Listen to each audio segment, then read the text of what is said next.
സർക്കാർ സ്കൂളുകളെ അത്യന്താധുനിക നിലവാരമുള്ള സ്കൂളുകളായി ഉയർത്തുകയും അവർക്ക് ഏറ്റവും നല്ല വിദ്യാഭ്യാസം കൊടുക്കാൻ കഴിയുകയും ചെയ്യുന്നതാണ് ഈ സർക്കാരിന്റെ ഏറ്റവും വലിയ നേട്ടം. പൊതു അടുക്കളയുണ്ടാക്കി അവിടെ നിന്നും ഭക്ഷണം പാചകം ചെയ്ത് പൊതിഞ്ഞ് കൃത്യസമയത്ത് അവിടെ എത്തിച്ചു കൊടുത്ത് പട്ടിണി മാറ്റിയ പിണറായി വിജയൻ തെരുവിലലയുന്ന നായ്കൾക്ക് പോലും മൃഗങ്ങൾക്കും ഭക്ഷണം കൊടുക്കണമെന്ന് ആഹ്വാനം ചെയ്ത പിണറായി വിജയൻ. ഇവിടെ ചിലർ പറഞ്ഞ് പ്രചരിപ്പിക്കുന്നത് പിണറായിസം ഉണ്ടെന്നാണ്. അതെ, ഇതാണ് പിണറായിസം. കേരളത്തിനെ ഒരു നവയുഗത്തിലേക്ക്, ഒരു നവകേരളത്തിലേക്ക് നയിച്ച 9 വർഷം കൊണ്ട് കേരളത്തിൻ്റെ ചരിത്രത്തിലെ ഏറ്റവും വലിയ വികസനവും സാമൂഹ്യവും ഭൗതികമായ പുരോഗതി കൈവരിക്കാൻ കഴിഞ്ഞ ഇടതുപക്ഷ ജനാധിപത്യ മുന്നണിയുടെ സ്ഥാനാർത്ഥിയായിട്ടാണ് പ്രിയങ്കരനായ ശ്രീ സ്വരാജ് മത്സരിക്കുന്നത്. മതേതര വിശ്വാസികളുടെയും ജനാധി വിശ്വാസികളുടെയും മാത്രം വോട്ടുകൾ ഞങ്ങൾക്ക് മതി എന്ന് പറയുവാനുള്ള ആർജവം ഇന്ന് ഇന്ത്യയിൽ ഇടതുപക്ഷ ജനാധിപത്യ മുന്നണിക്ക് മാത്രമേ ഉള്ളൂ. കേരളത്തിൽ മാത്രമല്ല, ഇന്ത്യയിൽ നമുക്കേ ഉള്ളൂ. വർഗീയ ശക്തികളുടെ കരാളഹസ്തങ്ങളിൽ നിന്ന് ഈ രാജ്യത്തെ മോചിപ്പിക്കാൻ ഏറ്റവും വലിയ പരിശ്രമം നടത്തുന്നത് കേരളത്തിലാണ്.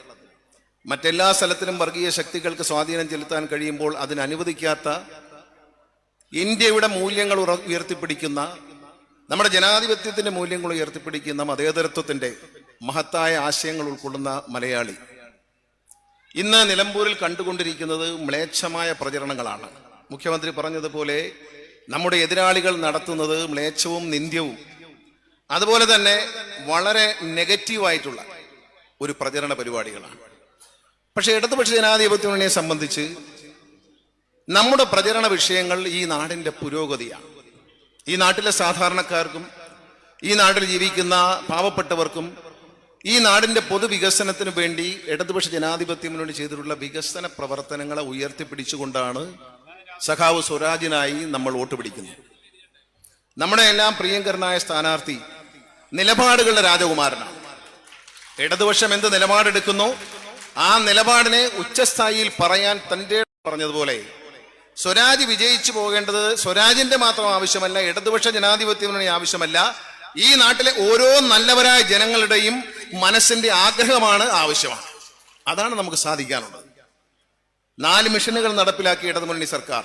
വിദ്യാഭ്യാസ രംഗത്ത് നമുക്കറിയാം, കേരളത്തിൽ സ്വകാര്യ വിദ്യാഭ്യാസങ്ങൾ തഴച്ചു വരളുന്ന, സ്കൂളുകൾ തഴച്ചു വളരുന്ന ഒരു കാലഘട്ടത്തിൽ സെൽഫ് ഫൈനാൻസിങ് സംവിധാനങ്ങൾ സ്കൂളുകൾ മുതൽ കോളേജ് വരെ കേരളത്തിന്റെ വിദ്യാഭ്യാസ രംഗം പിടിച്ചടക്കുന്ന ഒരു കാലഘട്ടത്തിലാണ് 2016 സഖാവ് പിണറായി വിജയൻ നേതൃത്വം കൊടുക്കുന്ന ഇടതുപക്ഷ ജനാധിപത്യ മുന്നണി കേരളത്തിൽ അധികാരത്തിൽ വരുന്നത്. അന്ന് മുതൽ ഇങ്ങോട്ട് സാധാരണക്കാരന്റെയും പാവപ്പെട്ടവരുടെയും പട്ടികജാതിയിൽപ്പെട്ടവരുടെയും പട്ടികവർഗത്തിൽപ്പെട്ടവരുടെയും പണം കൊടുത്തു മക്കളെ പഠിപ്പിക്കാൻ നിവൃത്തിയില്ലാത്ത സാധാരണക്കാരന്റെ മക്കൾ പഠിക്കുന്ന സർക്കാർ സ്കൂളുകളെ അത്യന്താധുനിക നിലവാരമുള്ള സ്കൂളുകളായി ഉയർത്തുകയും അവർക്ക് ഏറ്റവും നല്ല വിദ്യാഭ്യാസം കൊടുക്കാൻ കഴിയുകയും ചെയ്യുന്നതാണ് ഈ സർക്കാരിന്റെ ഏറ്റവും വലിയ നേട്ടം. നമ്മുടെ വിദ്യാഭ്യാസ മേഖല തകർന്നു പോവുകയായിരുന്നു. UDF ഭരിക്കുന്ന കാലത്ത് കേരളത്തിലെ വിദ്യാഭ്യാസ ശ്രമങ്ങൾ അടച്ചുപൂട്ടി നഷ്ടത്തിൽ ഓടുന്ന, നമ്മൾ നഷ്ടത്തിൽ ഓടുന്ന സാധാരണ കടകളും കച്ചവടവും ബിസിനസ്സും ഒക്കെയാണ്. പക്ഷെ വിദ്യാഭ്യാസം സർക്കാരിന് നഷ്ടമാണ്. പൊതുജനങ്ങൾക്ക് പാവപ്പെട്ടവരെ മക്കൾക്കും നൽകുന്ന വിദ്യാഭ്യാസം സർക്കാരിന് നഷ്ടമാണ് എന്ന് കണ്ടെത്തി അത് അവസാനിപ്പിക്കാൻ ശ്രമിച്ചുകൊണ്ടിരുന്ന UDF നിന്നാണ് 2016 സഖാവ് പിണറായി വിജയൻ ഈ കയ്യിലേക്ക് ഈ നാടിന്റെ ചുമതല ഈ നാട്ടിലെ നല്ലവരായ ജനങ്ങളെ ഏൽപ്പിക്കുന്നത്. അവിടെ നിന്ന് ഇങ്ങോട്ട് കൃത്യമായ കണക്ക് പറഞ്ഞാൽ സ്വകാര്യ സ്കൂളുകളിൽ ഫീസ് കൊടുത്ത് പഠിച്ചിരുന്ന സാധാരണക്കാരന്റെ മക്കൾ, പണക്കാരനെന്നോ പാവപ്പെട്ടവനെന്നോ വ്യത്യാസമില്ലാതെ, ലോകത്ത് ജാതിമത വ്യത്യാസങ്ങളില്ലാതെ ഇനി അവശേഷിക്കുന്ന സോഷ്യലിസം, മതേതരത്വം അത് അവശേഷിക്കുന്ന ഒരേ ഒരു സ്ഥലം വിദ്യാലയങ്ങളെ ക്ലാസ് മുറികളും അവിടുത്തെ ബെഞ്ചുകളുമാണ്. അവിടെ മാത്രമാണ് ജാതി ഇല്ലാത്തത്, അവിടെ മാത്രം പണക്കാരനും പാവപ്പെട്ടവനും വ്യത്യാസമില്ലാത്തത്. ഈ സർക്കാർ എയ്ഡഡ് സ്കൂളുകളിലേക്ക് 5 ലക്ഷം കുഞ്ഞുങ്ങളെ സ്വകാര്യ സ്കൂളുകളിൽ നിന്നും മടക്കിക്കൊണ്ടുവരാൻ കഴിഞ്ഞു എന്നതാണ് സഖാവ് പിണറായി വിജയന്റെ നേതൃത്വത്തിലുള്ള 1ാം പിണറായി സർക്കാരിന്റെ ഏറ്റവും വലിയ നേട്ടം. നമുക്കറിയാം, അത് കഴിഞ്ഞ പ്രതിസന്ധികൾ മാത്രമായിരുന്നു ഈ സംസ്ഥാനം നേരിട്ടത്. 2018 മഹാപ്രളയത്തിന്റെ ദുരിതം നല്ലതുപോലെ അതിന്റെ വിഷമങ്ങൾ ഏറ്റവും കൂടുതൽ അനുഭവിച്ച ഒരു സ്ഥലമാണ് നിലമ്പൂരിലെ ജനങ്ങൾ. ആ ഒരു പ്രതിസന്ധിയിൽ കേരളത്തിലെ ജനങ്ങളെ നെഞ്ചോട് ചേർത്ത് നിർത്തിക്കൊണ്ട് ധീരമായ നേതൃത്വം നൽകിയ സഖാവ് പിണറായി വിജയന്റെ കരങ്ങൾക്ക് കരുത്തു പകരാനാണ് ഇന്ന് നിലമ്പൂരിലെ ജനങ്ങൾ ഒരുങ്ങേണ്ടത്. ഒന്നും മറക്കരുത്, നമ്മൾ കഴിഞ്ഞു പോയ നന്മകളെ, തിന്മകളെയും മറക്കരുത്. തിന്മകളെ കുറിച്ച് പറഞ്ഞു മുഖ്യമന്ത്രി പ്രസംഗിച്ചവൻ പറഞ്ഞു, 100 രൂപ പോലും വർദ്ധിപ്പിക്കാതെ ക്ഷേമ പെൻഷനുകളെ അവസാനിപ്പിക്കാൻ ശ്രമിച്ച UDF-ന്റെ നയങ്ങളെക്കുറിച്ച് പറഞ്ഞു. ഞെക്കിയും ഞെരുങ്ങിയും 600 രൂപയായി വർദ്ധിപ്പിച്ചിട്ട് 18 മാസം അത് കൊടുക്കാതെ പിടിച്ചു വെച്ച, കടലാസിൽ എഴുതി വെച്ച UDF-ന്റെ ഭരണത്തെക്കുറിച്ച് ബഹുമാനപ്പെട്ട മുഖ്യമന്ത്രി പ്രസംഗത്തിൽ സൂചിപ്പിച്ചു. അതുപോലെയല്ല, പറയുന്ന വാക്കുകൾക്കപ്പുറം ഒരു തെരഞ്ഞെടുപ്പിൽ നമ്മൾ എടുത്തു നോക്കിയാൽ എന്താണ്? പണ്ടൊക്കെ നമ്മൾ എവിടെ ചെന്നാലും തെരഞ്ഞെടുപ്പിന്റെ ഏറ്റവും വലിയ തമാശ എന്ന് പറയുന്നത് പ്രകടന പത്രിക. ഏറ്റവും വലിയ തമാശ എന്താണ്? പ്രകടന പത്രിക. ജനങ്ങളെ പറ്റിക്കാൻ വാഗ്ദാനങ്ങളുടെ ഒരു പുസ്തകം ഇറക്കി എന്ന് പുച്ഛത്തോടെ ജനാധിപത്യത്തിൽ ഇന്ത്യ മുഴുവൻ ജനങ്ങൾ പറഞ്ഞിരുന്ന ആ പ്രകടന പത്രിക, അതിൽ പറഞ്ഞ കാര്യങ്ങൾ മുഴുവൻ ഏതാണ്ട് 100%, 99.9% കാര്യങ്ങളും ഒന്നാം പിണറായി സർക്കാരിന് നൽകാൻ കഴിഞ്ഞു ജനങ്ങൾക്ക്, ഇല്ലേ? ആലോചിച്ച് നോക്കൂ. അതിൽ പറഞ്ഞ 600 കാര്യങ്ങൾ ബഹുമാനപ്പെട്ട മുഖ്യമന്ത്രി എടുത്തു പറഞ്ഞു. രണ്ടാം പിണറായി സർക്കാരിന് വേണ്ടി കൊന്ന പ്രകടന പത്രികയിൽ ഏതാണ്ട് ഈ ദിവസം വരെ 4 വർഷം പിന്നിടുമ്പോൾ സർക്കാർ അതിലെ 95% കാര്യങ്ങളും കേരളത്തിലെ ജനങ്ങൾക്ക് വേണ്ടി വാഗ്ദാനങ്ങൾ പാലിച്ചുകൊണ്ട് നടപ്പിലാക്കി കഴിഞ്ഞു. ഇന്ത്യയിൽ ഏതെങ്കിലും ഒരു സർക്കാർ ഇന്ത്യയുടെ ചരിത്രത്തിൽ തെരഞ്ഞെടുപ്പിന് വേണ്ടി ഇറക്കിയ പ്രകടന പത്രിക എടുത്തു വെച്ചുകൊണ്ട് ജനങ്ങളോട് പറയുകയാണ്, നിങ്ങൾ ഈ പ്രകടന പത്രിക വിലയിരുത്തൂ, ഇത് നോക്കി മാർക്കിടൂ, ഇത് വെച്ച് നമ്മൾ പ്രോഗ്രസ് കാർഡ് പ്രസിദ്ധീകരിക്കാം എന്ന് പറയാനുള്ള ആർജവും ധൈര്യമുള്ളത് ഇടതുമുന്നണി സർക്കാരിന് മാത്രമാണ് ഇന്ത്യയിൽ എന്ന അഭിമാനത്തോടെ ഓർക്കണം. ഈ സർക്കാർ ആരോഗ്യരംഗത്ത് കൊണ്ടുവന്ന പരിഷ്കാരങ്ങൾ നമുക്കറിയാം. നമ്മുടെ പ്രദേശത്തെ പ്രാഥമിക ആരോഗ്യ കേന്ദ്രങ്ങളിൽ പോയാൽ തലവേദനയ്ക്ക് പോലും മരുന്ന് പുറത്തേക്ക് എഴുതുന്ന ഒരു കാലമായിരുന്നു UDF സർക്കാരിന്റെ കാലം, 2001 മുതൽ ഇങ്ങോട്ട്. പക്ഷെ ഈ സർക്കാർ വന്നതിന് ശേഷം കോവിഡ് മഹാമാരി ഇന്ത്യയും ലോകത്തെയും ആകെ വരിഞ്ഞു മുറുക്കി ലോകമാകെ സ്തംഭിച്ചപ്പോൾ നമ്മുടെ ആശുപത്രിയിൽ നമ്മൾ അന്നുവരെ കേട്ടിട്ടില്ലാത്തൊരു സാധനമുണ്ട്. എന്താണെന്നറിയാമോ? സാനിറ്റൈസർ. ഗ്ലൗസ് ഒക്കെ നമ്മൾ കണ്ടിട്ടുണ്ട്. സാനിറ്റൈസർ, ക്വാറന്റൈൻ ചെയ്യുക, ലോക്ക്ഡൌൺ ചെയ്യുക, ഇതൊന്നും നമ്മൾ കേട്ടിട്ട് പോലും ഇല്ലാത്ത കാര്യങ്ങളാണ് ഈ നാട്ടിൽ നടന്നത്.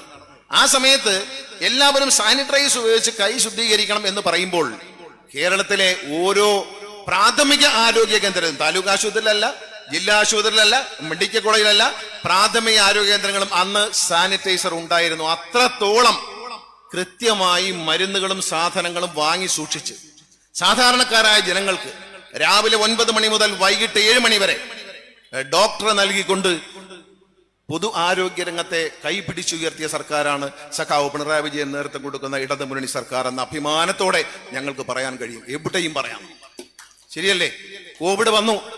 ഇന്ത്യയുടെ തലസ്ഥാനമായ ഡൽഹിയിലടക്കം BJP ഭരിക്കുന്ന സംസ്ഥാനങ്ങളിൽ, മറ്റു സംസ്ഥാനങ്ങളിൽ ഒരിറ്റ് ഓക്സിജൻ കിട്ടാതെ ശ്വാസം മുട്ടി മനുഷ്യൻ മരിക്കുന്ന കാഴ്ച കണ്ടവരാണ് നമ്മൾ. ദൃശ്യമാധ്യമങ്ങളിലൂടെ ഡൽഹിയിലും മറ്റും ആശുപത്രിയുടെ മുറ്റത്ത് വന്ന് കിടക്കാൻ സ്ഥലമില്ലാതെ, ഓക്സിജൻ കിട്ടാതെ ഓട്ടോറിക്ഷയിലും സ്കൂട്ടറിലും കാറിലും ഇരുന്ന് ശ്വാസം മുട്ടി മരിച്ച മനുഷ്യ ജീവനുകൾ കണ്ടവരാണ് നമ്മൾ. കേരളത്തിൽ അങ്ങനെയാണോ? മരിച്ച ഓരോരുടെയും മൃതദേഹത്തിന് ആദരവ് നൽകി കൃത്യമായി അവരുടെ സംസ്കാര ചടങ്ങുകൾ നടത്താൻ നമുക്ക് കഴിഞ്ഞു.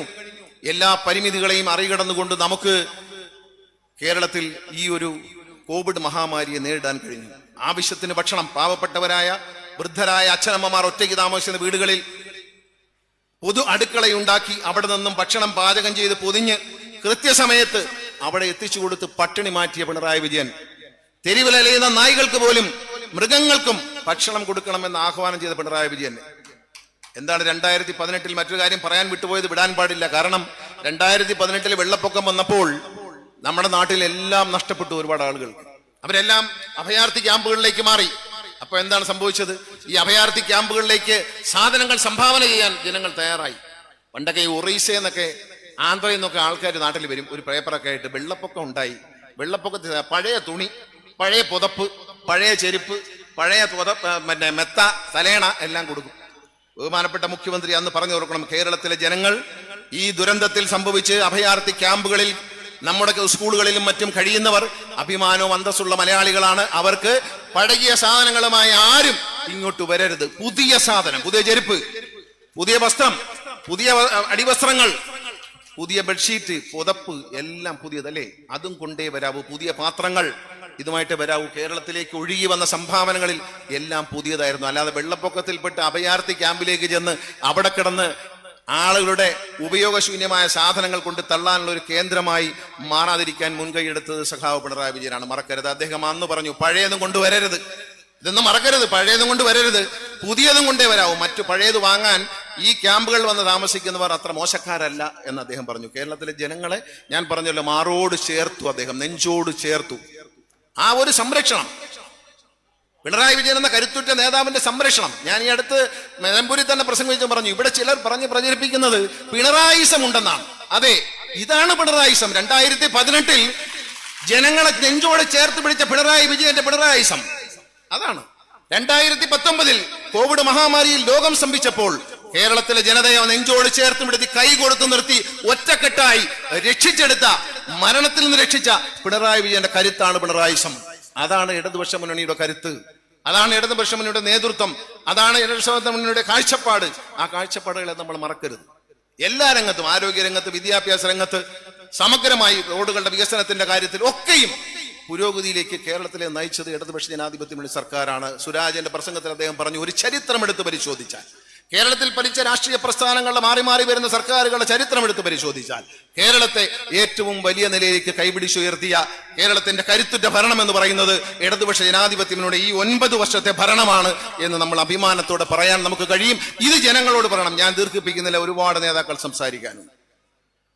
ഞാൻ ദീർഘിപ്പിക്കുന്നില്ല. ഇത് ജനങ്ങളോട് ഇന്ന് മുതൽ 19-ാം തീയതി വരെ നമുക്ക് വിശ്രമിക്കാൻ സമയമില്ല.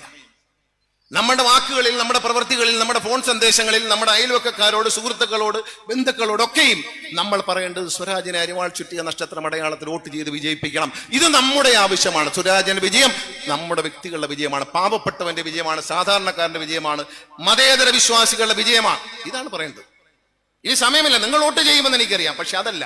പരമാവധി വോട്ട്, മഴയാണെങ്കിലും വെയിലാണെങ്കിലും എന്ത് പ്രശ്നമാണെങ്കിലും പരമാവധി ജനങ്ങളെ പോളിംഗ് ബൂത്തിലേക്ക് കൊണ്ടുവരികയും അവിടെ എത്തുമ്പോൾ അവരുടെ മുന്നിൽ കാണുന്ന വിഷയത്തിൽ അരിവാൾ ചുറ്റിക നക്ഷത്രം അടയാളത്തിൽ പ്രിയപ്പെട്ട സ്വരാജിന് വോട്ട് ചെയ്ത് അദ്ദേഹത്തെ വിജയിപ്പിക്കണമെന്ന് സ്നേഹത്തോടെ നിങ്ങൾ മറ്റുള്ളവർ പറയണം. നിങ്ങൾ ഒരാൾ പറഞ്ഞാൽ 10 പേര് കേൾക്കും. ഏറ്റവും കുറഞ്ഞത് നിങ്ങളിൽ ഒരാൾ പറഞ്ഞാൽ 10 പേര് കേൾക്കും. ഈ മുമ്പിലിരിക്കുന്ന കുഞ്ഞുങ്ങൾ പറഞ്ഞാൽ 20 പേര് കേൾക്കും. 20 പേര് കേൾക്കും. അത്രയ്ക്കും ശക്തിയുണ്ട് നിങ്ങളുടെ വാക്കുകൾക്ക്, നിങ്ങളുടെ ആത്മാർത്ഥതയ്ക്ക്, നിങ്ങളുടെ സത്യസന്ധതയ്ക്ക്. അത് മുൻനിർത്തിക്കൊണ്ട് ഇനിയുള്ള ദിവസങ്ങൾ 19-ാം തീയതി പുലരുന്ന അവസാനിക്കുന്നവരെയും പോളിംഗ് അവസാനിക്കുന്നവരെയും എല്ലാ മര്യാദകേടുകളും കാണിക്കാൻ കഴിയുന്നവരാണ് നമ്മുടെ എതിരാളികളെന്ന് മനസ്സിലാക്കിക്കൊണ്ട്, എന്ത് വൃത്തികേടുകളും പ്രചരിപ്പിക്കാൻ, എന്ത് അസത്യവും പ്രചരിപ്പിക്കാൻ ലജ്ജയില്ലാത്തവരാണ് നമ്മുടെ എതിരാളികളെന്ന് മനസ്സിലാക്കിക്കൊണ്ട് നമ്മൾ വളരെ കരുതലോടെ മുന്നോട്ട് പോകണം. ഓരോ വോട്ടും വിലപ്പെട്ടതാണ്. ആ ഓരോ വോട്ടുകളും ഇടതുപക്ഷ ജനാധിപത്യ മുന്നണിക്ക് അനുകൂലമായി നമ്മുടെ സ്ഥാനാർത്ഥി ശ്രീ സ്വരാജിന് നമ്മുടെ ശ്രമഫലമായി വൻ ഭൂരിപക്ഷം നൽകി അരിവാൾ ചുറ്റിയ നഷ്ടത്തിൽ വോട്ട് രേഖപ്പെടുത്തി വിജയിപ്പിക്കണമെന്ന് എല്ലാവരോടും അഭ്യർത്ഥിച്ചുകൊണ്ട് എല്ലാവിധ നന്മകളും വിജയങ്ങളും ആശംസിച്ചുകൊണ്ട് ഞാൻ എൻ്റെ വാക്കുകൾ ചുരുക്കുന്നു. നന്ദി, നമസ്കാരം, ജയ് ഹിന്ദ്.